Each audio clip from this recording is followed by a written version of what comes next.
Having learnt his lesson previously, Curio sent his cavalry ahead of his legions as a scouting party, and they quickly discovered Sabura's own advanced units. Curio's cavalry fell upon the Numidians, who, taken by surprise and with no encampment, suffered heavy casualties before retreating back to Sabura's main force. However, instead of staying to hold the area or scouting further ahead, Curio's cavalry headed back to Curio's main force with a few prisoners to tell him of their success.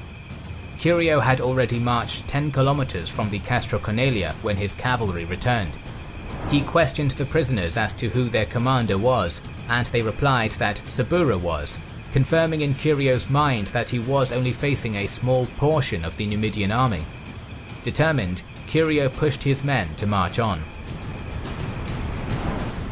In the meantime, however, Sabura had sent word to Juba about the night battle, and in response, Juba had sent ahead 2,000 Spanish and Gallic cavalry, part of his personal guard, and his best infantry to bolster Sabura's army, while Juba continued his advance with the main force.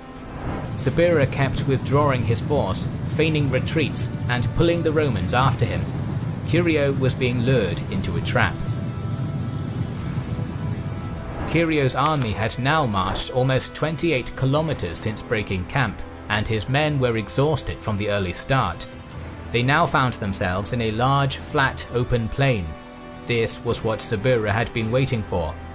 He lined up his infantry for battle, but kept them at a fair distance from the Roman force, enough to be a threat, but far away enough to not be caught by the Romans, and left most of the fighting to his cavalry.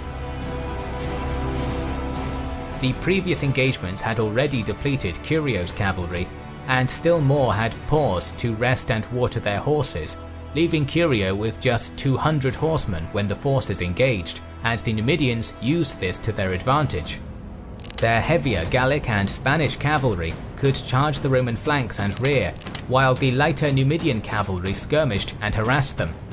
Curio tried to use his cavalry to chase away the enemy charges, but they were too tired to pursue, and Sabura's men would simply withdraw and then strike in another place. When the Numidians could draw a cohort into breaking ranks and charging, the cohort would find itself utterly surrounded by horsemen and cut down. Fighting in such a manner and on such open and flat terrain was ideal for the Numidians. By this point, the whole of Curio's army was surrounded by Sabura's force, and more of Juba's men were trickling in, providing a constant supply of fresh reinforcements against the exhausted Romans. Desperately, Curio ordered some of his men to take the legion's standards and to fight their way out of the encirclement to some nearby hills. The Numidians allowed them to break through the ring at first, but soon quickly surrounded them and cut them down to a man. The battle was a disaster.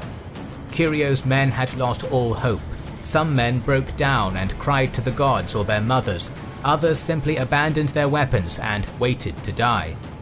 Gnaeus Domitius, the prefect of horse, gathered what little cavalry was left around Curio and urged him to try and save himself and retreat to the Castro Cornelia. Curio replied that he would never be able to face Caesar after such a disaster. He died fighting alongside his men. Both the 15th and 16th legions were utterly destroyed, around 11,000 men.